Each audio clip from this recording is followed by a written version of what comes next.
Hello everyone, welcome back to విజుచేరి A to Z channel. ఈరోజు ఈ వీడియోలో పిల్లలు ఎంతో ఇష్టంగా తినే మష్రూమ్ శాండ్విచ్ ఎలా చేయాలో చూపిస్తాను. దీనికోసం ముందుగా నేను 100 గ్రామ్స్ మష్రూమ్స్ తీసుకున్నానండి. వాటిని నీట్గా క్లీన్ చేసుకుని చిన్న చిన్న ముక్కలుగా కట్ చేసుకోవాలి. మీరు అంటే ఎలా కావాలంటే అలా కట్ చేసుకోవచ్చు, ఎందుకంటే తొందరగానే బాయిల్ అవుతాయి. ఇదిగో చూసారు కదా, ఇలా కట్ చేసుకోవచ్చు. లేదు అంటే ఇంకొంచెం చిన్నగా కూడా కట్ చేసుకోవచ్చు, మన ఇష్టం అనమాట. ఇదిగోండి ఇలా చేసుకోవచ్చు. నేనైతే ఇంకా చిన్నగా కట్ చేశానండి, ఎందుకంటే మార్నింగ్ బ్రేక్ఫాస్ట్ టైం కాబట్టి ఫాస్ట్గా అయిపోతుందని చెప్పి నేను బాగా చిన్నగా కట్ చేశాను అనమాట. చిన్న ముక్కలైతే ఫాస్ట్గా ఫ్రై అవుతాయని చెప్పి ఇంత చిన్నగా కట్ చేశానండి. ఇప్పుడు ఒక 9 నుంచి 10 వెల్లుల్లిపాయ రేకలను ఒలిచి వాటిని కూడా చిన్న చిన్న ముక్కలుగా కట్ చేసుకోవాలన్నమాట. ఇప్పుడు స్టవ్ వెలిగించుకుని ప్యాన్ పెట్టి అందులో ఒక 2 టీ స్పూన్ అంతా బటర్ వేసుకోవాలి. ఆ బటర్ మొత్తం మెల్ట్ అయిన తర్వాత మనం కట్ చేసి పెట్టుకున్న వెల్లుల్లిపాయ ముక్కలు ఉన్నాయి కదా, వేసుకుని వేపుకోవాలండి. వీటిని ఎక్కువసేపు వేపాల్సిన అవసరం లేదు, బాగా మాడకుండా జస్ట్ ఒక నిమిషం వేయించుకున్న తర్వాత అందులో మనం కట్ చేసి పెట్టుకున్న మష్రూమ్ ముక్కలు ఉన్నాయి కదా, అవి కూడా వేసుకొని ఒకసారి తిప్పి అందులో కొద్దిగా మనం సాల్ట్ వేసుకోవాలండి, రుచికి సరిపడా వేసుకోవాలి. నేనైతే ఒక హాఫ్ టీ స్పూన్ వరకు వేసాను. ఇందులో సాల్ట్ ఎక్కువ పట్టదండి, చూసుకుని వేసుకోవాలి. ఇప్పుడు వీటిని మీడియం ఫ్లేమ్లోనే ఫ్రై చేసుకోవాలండి. ఒకసారి తిప్పేసిన తర్వాత మూత పెట్టుకుంటే తొందరగా ఉడికిపోతాయి అన్నమాట. జస్ట్ ఒక 2 నిమిషాలకి మనకి బాగా ఉడికిపోతాయండి, ఎందుకంటే ఇందులో వాటర్ కంటెంట్ ఎక్కువ ఉంటుంది. సో వెంటనే ఉడికిపోతాయి అన్నమాట. ఒకసారి చూసుకోండి. మొత్తం వేగిపోయిన తర్వాత ఇప్పుడు అందులో కొద్దిగా చిల్లీ ఫ్లేక్స్ వేసానండి. అది ఒక హాఫ్ టీ స్పూన్ వరకు వేసాను అనమాట. మీరు స్పైసీనెస్ తక్కువ కావాలి అనుకుంటే తక్కువ వేసుకోవచ్చు, లేదంటే స్కిప్ చేసినా పర్లేదు. ఇప్పుడు ఒక హాఫ్ టీ స్పూన్ వరకు మిరియాల పొడి వేసుకోవాలండి. ఇప్పుడు నెక్స్ట్ పిజ్జా సీజనింగ్ ఉంటుంది కదా, అది కొద్దిగా చల్లుకోవాలండి. దీనివల్ల మనకి ఫ్లేవర్ చాలా బాగా వస్తుంది అనమాట. ఇవి మనకి బయట ఎక్కడైనా సూపర్ మార్కెట్స్లో దొరుకుతున్నాయండి ఇప్పుడు వీటిని జస్ట్ ఒక 30 సెకండ్స్ అలాగా ఫ్రై చేసుకున్న తర్వాత స్టవ్ ఆఫ్ చేసేసి పక్కన పెట్టుకోవాలండి. ఇప్పుడు స్టవ్ పైన ఇంకొక ప్యాన్ పెట్టి అందులో 1 నుంచి 2 టీ స్పూన్ వరకు బటర్ కానీ నెయ్యి కానీ ఏదైనా వేసుకొని అది మొత్తం ప్యాన్ అంతా అప్లై చేసుకోవాలండి.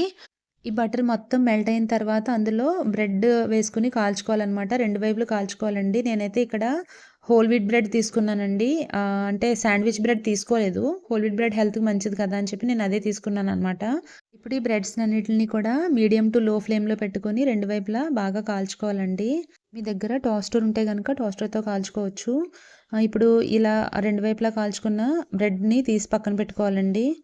ఇప్పుడు ఈ బ్రెడ్ స్లైసెస్ ఒక్కొక్కటిగా తీసుకుని దానిపైన ఇందాక మనం ఫ్రై చేసి పెట్టుకున్నాం కదా మష్రూమ్స్, అవి వేసుకోవాలండి.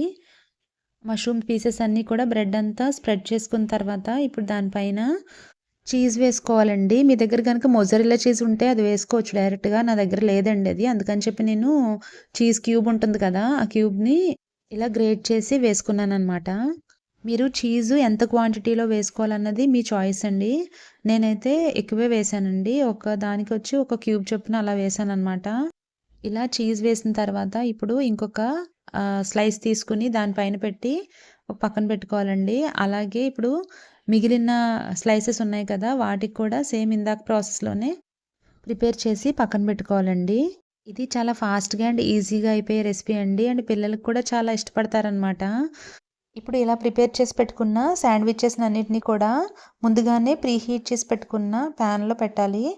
ఈ ప్రాసెస్ అంతా కూడా మీడియం టు లో ఫ్లేమ్లోనే చేసుకోవాలండి. హై ఫ్లేమ్లో పెడితే మొత్తం మాడిపోతాయండి.